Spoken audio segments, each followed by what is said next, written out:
The Shooting Range. In this episode, pages of history making a medium tank the Canadian way.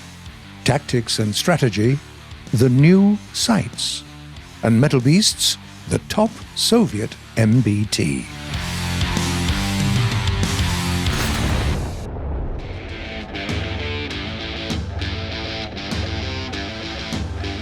The Red Skies update has recently added a new main battle tank to the Soviet tech tree, the T-80BVM, with a battle rating of 11.0. This tank combines the best features of its predecessors, making it ready to compete with other nations' tops. Its main weapon is a two-plane stabilized 125mm gun with elevation angles between -5 and +15 degrees. And of course, it has two machine guns, one roof-mounted, another coaxial. The gunner can employ a night vision device with thermals. For defense action, this tank can use smoke launchers and the ESS, all the while enjoying the enhanced protection of the Relikt ERA. The gas turbine engine provides a decent level of mobility, while the autoloader ensures that your tank is ready for another shot in a mere 6.5 seconds. What to go for? The T-72 and the T-90? Or the T-64 and the T-80? That's a question many will ask when they get to look at the top Soviet tanks.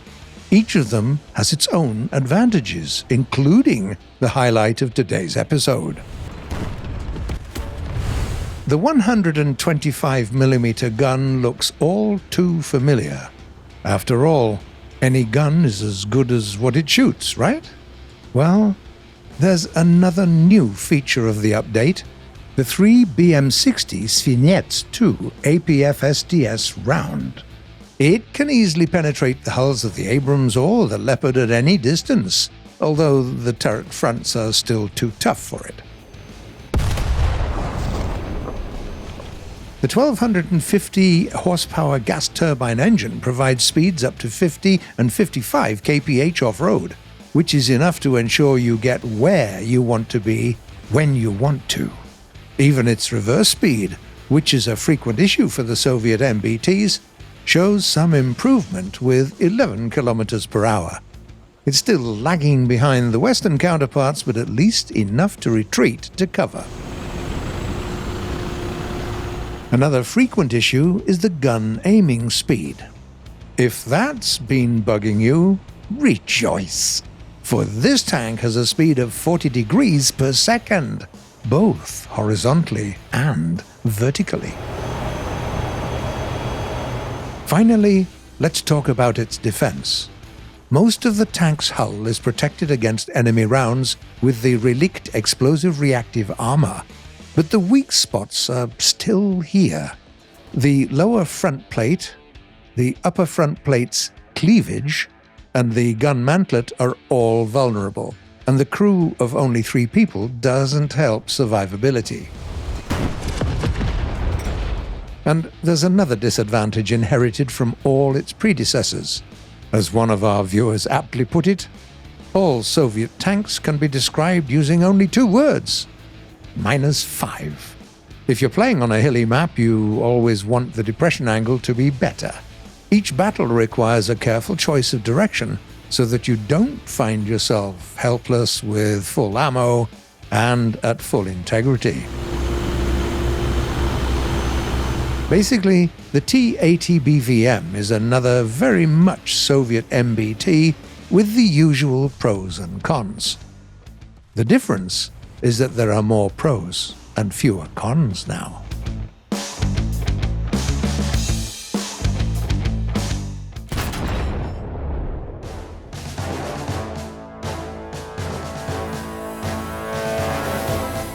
The Second World War started as a conflict in Europe, but it quickly began to affect the New World too.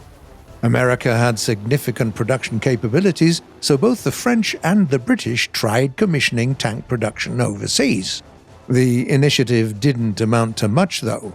France was conquered too quickly, while the Brits received the American Stuart and Lee tanks. As for Canada, it was Britain's ally as a member of the Commonwealth. After Germany invaded Poland, the Canadian Army reinitiated its own tank force development program. They had enough production capacity, but little to no experience in modern armor engineering. Naturally, they started looking for suitable options elsewhere.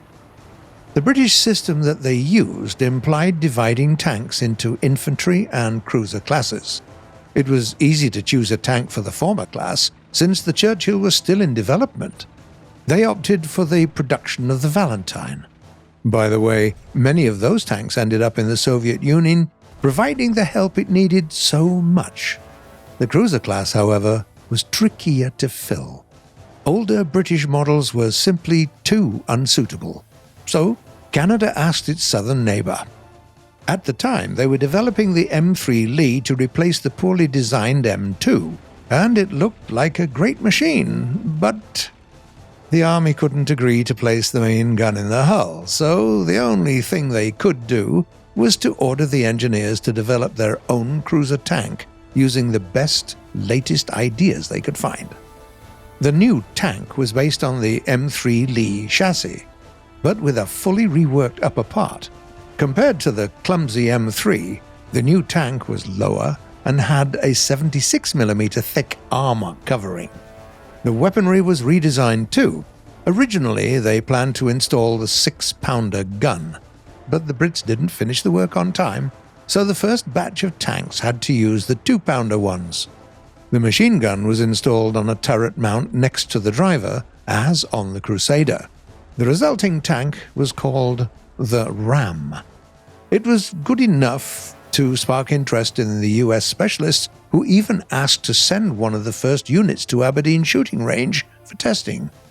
They liked the tank all right, but as it often happens, testing discovered a whole range of issues. Canadians learned about it themselves in later use too. Armor sturdiness was unbalanced, parts lacked reliability, and the whole machine couldn't use standard British petrol. Most of the issues were later fixed, and later models even received a 75mm stabilized gun. But by that time, the Americans had started the mass production of the more advanced Shermans, making enough for basically everyone. The Canadian Ram had to perform the role of a training vehicle, while its chassis made the base for self-propelled guns.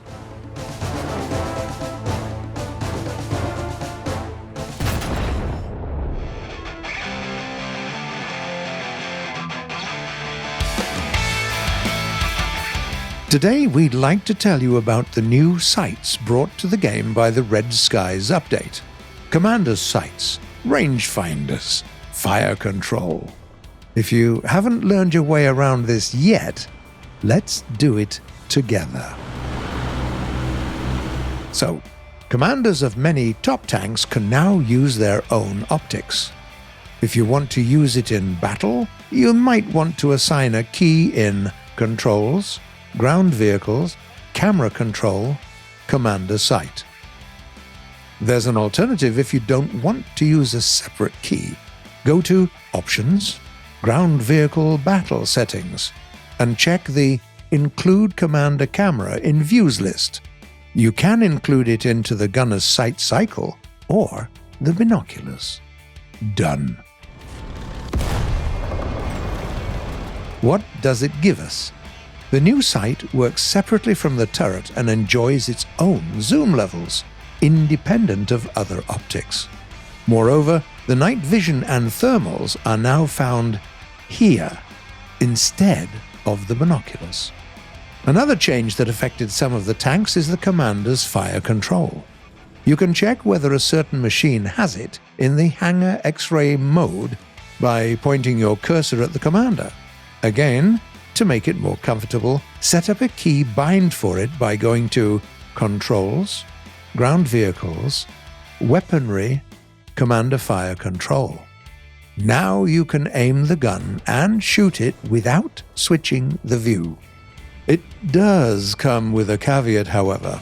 The commander's optics are usually placed a little apart from the gun, which creates a parallax effect.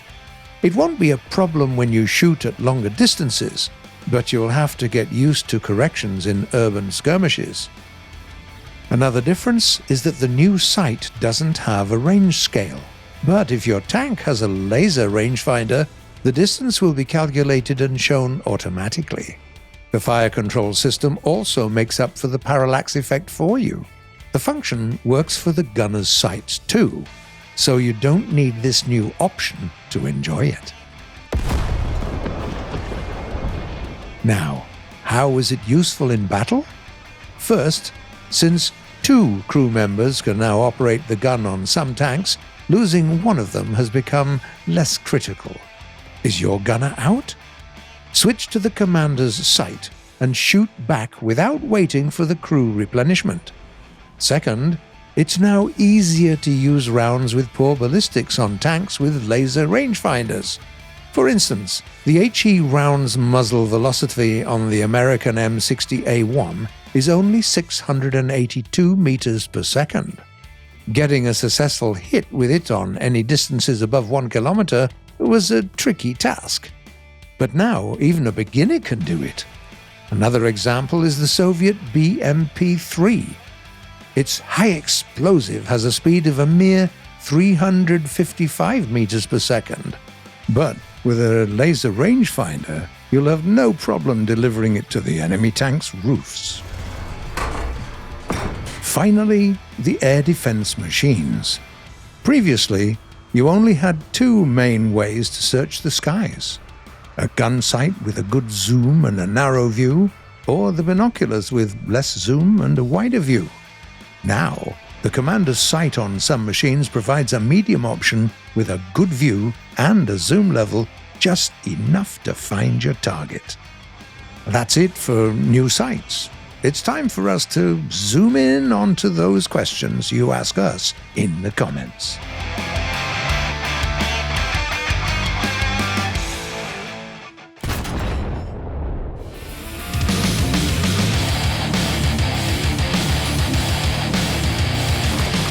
The first question was sent by a player called Big PP. Can you say something about the TA-154? Hi there. The TA-154 is a typical twin-engine interceptor with a good climb rate, strong nose-mounted weaponry, and decent armor. It's perfect for frontal attacks and boom and zoom tactics. Massimiliano Stefani writes, with all the new vehicles that have been added, will there be a new episode of Book of Records for ships, tanks, and aircraft? Hello, Massimiliano. Once we have enough new records in the game, we will certainly make a new Book of Records episode. Another question comes from Azkalak. I was wondering, is there any chance Flax would be added as an airfield defense system? It would be awesome. Hi, Azkalak. We've just reworked the airfield anti-air defense system in top-tier battles in the recent update. Of course, you're welcome to test it in battle, but keep in mind it usually leads to the hangar screen. Duraid Al-Abo asks, what's the difference between these 3 American heavies if they have the same gun and armor? T-34, T-30, and T-29. Hi there, Duraid. The guns are actually all different. The T-29 has a 105mm gun, the T-30 has a 155mm one, while the T-34 has a 120mm gun. And the last comment for today was written by Philly964LP. Can you explain differences of heat-seeking missiles of different nations and how to use them most effectively? Hello there. The heat-seeking missiles have 2 major parameters: the lock distance, or how far away the missile can lock onto the target, and the maximum G-force, or how maneuverable the missile is. The higher either of those 2 parameters is, the better. To increase your chances of a successful hit, Look for an enemy too busy in a battle so that they can't react fast enough. That's it for today. You've been watching The Shooting Range by Gaijin Entertainment, and the next episode will premiere the following Sunday at 4 p.m. GMT or noon Eastern Time. Subscribe and click the bell if you don't want to miss our next videos, and heaven forbid if you do miss them, don't forget to test the new sites. Leave a like, because you do, and share your thoughts and comments with us, because we want them. We'll see you next week.